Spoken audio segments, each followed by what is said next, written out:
1945 History-making career from Tokyo to world war two का end चल रहा था। हिटलर की डेथ हो चुकी थी। जर्मनी भी सरेंडर कर चुका था।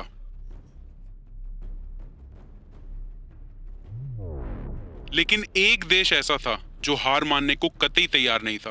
वो सब कुछ करने के लिए तैयार था, बस हार मानने को तैयार नहीं था। मैं बात कर रहा हूं जापान की। वहां के सिविलियंस तक सब कुछ करने को तैयार थे, बस घुटने टेकने के लिए राजी नहीं थे। अमेरिका एक फाइनल अल्टीमेटम देता है जापान को। जब किसी तरीके से भी जापान सरेंडर करने के लिए तैयार नहीं होता, तो फाइनली अमेरिका 2 न्यूक्लियर बॉम्ब गिराता है जापान की 2 सिटीज के ऊपर। पहला हिरोशिमा पर और दूसरा नागासाकी पर।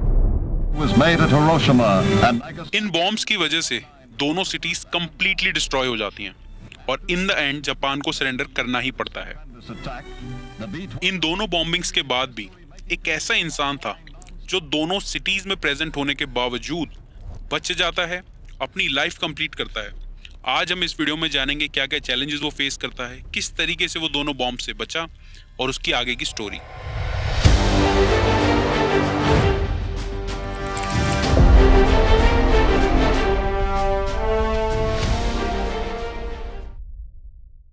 सुतोमू यामागाची का जन्म 16 मार्च 1916 को नागासाकी में होता है। नागासाकी से ही अपनी स्कूलिंग कंप्लीट करते हैं। नागासाकी से ही अपना कॉलेज खत्म करने के बाद एक मरीन इंजीनियरिंग की डिग्री ले लेते हैं और बाद में जाके मित्सुबिशी हेवी इंडस्ट्रीज नाम की एक कंपनी को ज्वाइन कर लेते हैं। मित्सुबिशी हेवी इंडस्ट्री वही कंपनी है जिसकी पजेरो कार एक टाइम पर बहुत फेमस थी इंडिया में। ये एक मल्टी सेक्टोरल कंपनी है जो कि एक बहुत इंपॉर्टेंट एस्पेक्ट है जापान के लिए। सिर्फ आज ही नहीं, वर्ल्ड वॉर टू के दौरान भी ये एक इंपॉर्टेंट एस्पेक्ट साबित हुई जापान के लिए। उस दौरान कंपनी का जो पूरा फोकस था वो इंक्लाइंड हो गया था वॉर इक्विपमेंट्स की तरफ। Company warships, fighter jets, tanks, bomber planes etcetera कई सारी चीज़ें बना रही थी। उसके अलावा कंपनी ऑयल टैंकर्स भी बनाती थी और इन्हीं ऑयल टैंकर्स को डिज़ाइन करने का काम करते थे सुतोमू यामागुची। मई 1945 में सुतोमू यामागुची को उनकी कंपनी 3 महीने के लिए हिरोशिमा भेजती है एक इंपॉर्टेंट असाइनमेंट के लिए उनके 2 कलीग्स के साथ, अकीरा इवानगा और कुनियोशी सातो। 3 महीने ये तीनों हिरोशिमा में ही रहते हैं। जो काम इन्हें दिया गया था वो सक्सेसफुली कंप्लीट करने के बाद 6 अगस्त 1945 को वापस आ ही रहे होते हैं कि तभी सुतोमू यामागुची को याद आता है कि वो अपना हैंको भूल गए हैं। हैंको दरअसल एक तरह का आइडेंटिफिकेशन स्टैंप होता है जो उस दौरान बहुत कॉमनली यूज किया जाता था ऑफिशियल पेपर्स और डॉक्यूमेंट्स को साइन करने के लिए। वो मित्सुबिशी शिपयार्ड तक पहुंच ही चुके होते हैं, तभी ठीक 8:15 पर आसमान में उन्हें एक American B-29 bomber plane Enola Gay दिखता है।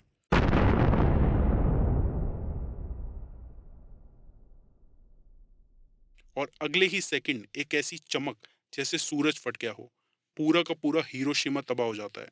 सिर्फ एक सिंगल बॉम्ब से जिसका नाम था लिटिल बॉय, इस दुनिया का पहला nuclear bomb. when the B-29 dropped the first atom bombs.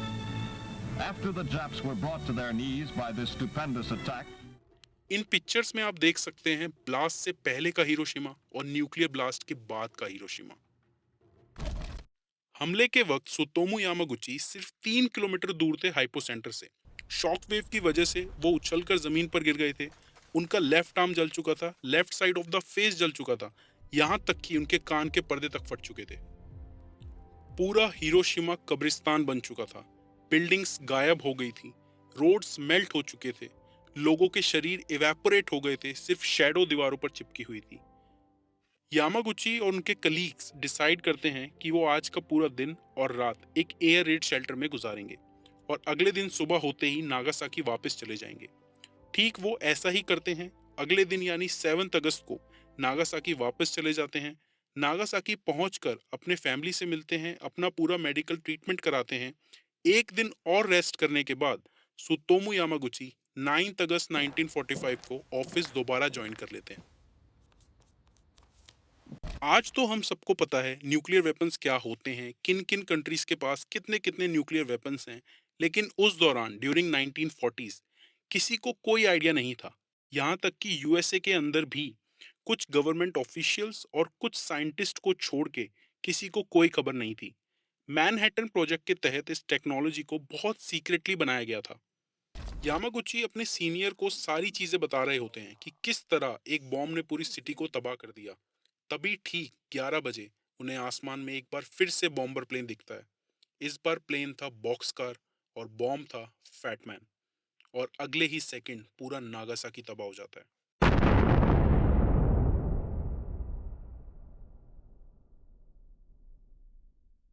Shockwave की वजह से यामागुची फिर जमीन पर गिर जाते हैं। लकीली इस बार उन्हें ज्यादा चोटें नहीं आती, और हैरान करने वाली बात यह है कि इस बार भी वो एग्जैक्ट 3 किलोमीटर ही दूर थे हाइपो सेंटर से। ये मैं जो बार बार हाइपो सेंटर बोल रहा हूँ इसे भी एक बार समझ लेते हैं। हाइपो सेंटर का मतलब है वो सेंटर, वो जगह जहाँ पर बॉम्ब डेटोनेट हुआ, जहाँ पर बॉम्ब फटा। इस डायग्राम में आप देखकर समझ सकते हैं कि हाइपो सेंटर क्या होता है, कौन कौन से जोन है हाइपो सेंटर के, और यामागुची की location from the hypo centre. होश में आने के बाद यामागुची को सबसे पहला ख्याल अपनी फैमिली का आता है, जो उस वक्त नागासाकी में ही होते हैं। वो दौड़कर अपने घर की तरफ जाते हैं। लोग जल रहे थे, घर तबाह हो गए थे, लेकिन लकीली समहाउ उनकी फैमिली सरवाइव कर जाती है। ब्लास्ट के बाद उनकी फैमिली और उनको रेडिएशन एक्सपोजर हो जाता है, जिसकी वजह से अगले कई हफ्तों तक उनको तेज बुखार था, उल्टियां हो रही थी, बाल जल रहे थे, और उस समय किसी डॉक्टर को नहीं पता था रेडिएशन का सही ट्रीटमेंट क्या है। जिंदा रहना खुद में एक चमत्कार था। इन दोनों ब्लास्ट में हिरोशिमा के अंदर लगभग 1.5 लाख लोगों की मौत हो जाती है, और नागासाकी में लगभग 70,000 लोग अपनी जान गंवा देते हैं। अगर दोनों बॉम्ब्स लिटिल बॉय और फैटमैन को कंपेयर करें तो फैटमैन ज्यादा एडवांस था, ज्यादा डिस्ट्रक्टिव था लिटिल बॉय से, लेकिन फिर भी नागासाकी में कम लोगों की जान जाती है। ऐसा इसीलिए है क्योंकि पहला तो नागासाकी की पॉपुलेशन बहुत कम थी, और दूसरा हिरोशिमा जो सिटी है वो सराउंडेड है माउंटेन से, यानी कि उसका जो स्ट्रक्चर है वो एक बोल, एक कटोरी की तरह था, जिसकी वजह से वहां पर इफेक्ट ज्यादा हुआ बॉम्ब का, और लिटिल बॉय ज्यादा घातक साबित हुआ। जहां कभी जापान के सिविलियंस तक हार मानने को तैयार नहीं थे, वहीं इन दोनों बॉम्बिंग्स के बाद जापानीज गवर्नमेंट 2 सितंबर 1945 को फाइनली सरेंडर कर देती है अलाइड फोर्सेस को। एलाइड फोर्सेस और एक्सिस पावर्स को भी एक बार समझ लेते हैं। एक्सिस पावर्स वो देश होते हैं जिन्होंने वर्ल्ड वॉर 2 स्टार्ट करा था। इसमें काफ़ी कंट्रीज आती हैं, लेकिन 3 मेन कंट्रीज के नाम मैं आपको बता देता हूँ: जर्मनी, इटली और जापान। इनको हराने के लिए एक संगठन बनता है जिसे एलाइड फोर्सेस या एलाइज कहते हैं। इसके अंदर 26 अलग अलग कंट्रीज ज्वाइन होती हैं, जिसमें कि 4 मेन कंट्रीज के नाम मैं आपको बता देता हूँ: USA, Soviet union, China and United kingdom. In nuclear हमलों की वजह से वर्ल्ड वॉर 2 फाइनली खत्म होती है और एलाइज जीत जाते हैं। वर्ल्ड वॉर 2 के खत्म होने के बाद सुतोमू यामागुची एक ट्रांसलेटर के तौर पर काम करते हैं एलाइड फोर्सेस के लिए। 7 सालों तक वो एज अ ट्रांसलेटर ही काम करते हैं एलाइड फोर्सेस के लिए। अब जाहिर सी बात है, एक देश ने दूसरे देश को जीत लिया, तो जिस देश ने जीता है उसके अकॉर्डिंग ही नए रूल्स बनेंगे, उसके अकॉर्डिंग ही नए लॉज बनेंगे। 7 सालों तक जापानीज गवर्नमेंट डायरेक्ट सुपरविजन में रहती है अमेरिकन मिलिट्री के। कुछ साल और बीत जाते हैं, और ईयर 1957 में जापानीज गवर्नमेंट ऑफिशियली रिकॉग्नाइज करती है एटॉमिक बॉम्ब सर्वाइवर्स को, और उन्हें एक टैग देती है, हिबा कुशा। सुतोमू यामागुची को जापानीज गवर्नमेंट ऑफिशियली रिकॉग्नाइज तो कर लेती है, लेकिन सिर्फ ये कहते हुए कि दोनों बॉम्बिंग्स के वक्त वो नागासाकी में ही थे, यानी अकॉर्डिंग टू जापानीज गवर्नमेंट वो हिरोशिमा गए ही नहीं। लेकिन इन सब चीज़ों से यामागुची को कोई फर्क नहीं पड़ता, और उनकी जगह कोई और होता उससे भी नहीं पड़ता, क्योंकि उनकी फैमिली सेफ थी, वो कंपैरेटिवली हेल्दी थे बाकी सर्वाइवर्स से। 1990s में जब दुनिया न्यूक्लियर वेपन्स पर बात करने लगी, यामागुची का भी नज़रिया बदलता है। वो अब बताना चाहते थे दुनिया को अपना एक्सपीरियंस, वो खौफनाक मंजर जो किसी इंसान को कभी नहीं देखना चाहिए। जब वो अपने 80s में होते हैं, वो एक बुक लिखते हैं अपने एक्सपीरियंसेस के बारे में, जिसका नाम होता है इकासर तेरु इनोची। इंग्लिश में कहें तो a life well lived. Year 2006 में उन्हें एक डॉक्यूमेंट्री के लिए यूएसए इनवाइट किया जाता है, जो न्यूक्लियर बॉम्ब सर्वाइवर्स के बारे में होती है, जिसकी स्क्रीनिंग न्यूयॉर्क के अंदर जो यूनाइटेड नेशन का हेडक्वार्टर है उसके अंदर होती है। डॉक्यूमेंट्री का नाम होता है निजू हिबा कुशा, जिसका मतलब होता है ट्वाइस सर्वाइव्ड।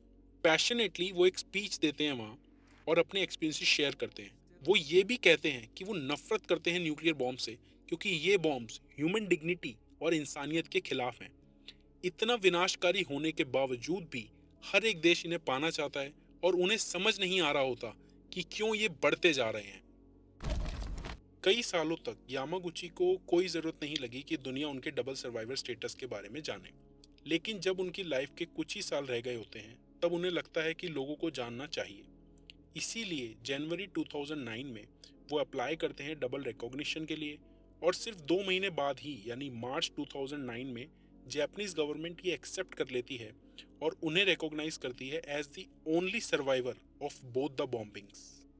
उसी साल यानी दिसंबर 2009 में फेमस राइटर चार्ल्स पेलिग्रिनो और हॉलीवुड के famous director James Cameron Tsutomu Yamaguchi से एक हॉस्पिटल में मिलते हैं। ये मुलाकात एक book To Hell and Back के रिगार्डिंग होती है, जिस पर चार्ल्स पेलिग्रिनो काम कर रहे होते हैं, और इसी बुक के राइट्स खरीदकर जेम्स कैमरॉन एक मूवी बनाने वाले थे।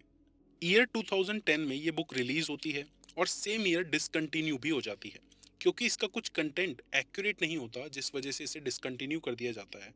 5 साल बाद यानी 2015 में ये बुक दोबारा से रिलीज होती है कुछ करेक्शंस के साथ, एंड फाइनली आफ्टर 10 इयर्स यानी अगस्त 2025 में जब 80th एनिवर्सरी होती है हिरोशिमा बॉम्बिंग की, चार्ल्स पेलिग्रिनो एक और बुक रिलीज करते हैं जिसका नाम होता है घोस्ट ऑफ हिरोशिमा।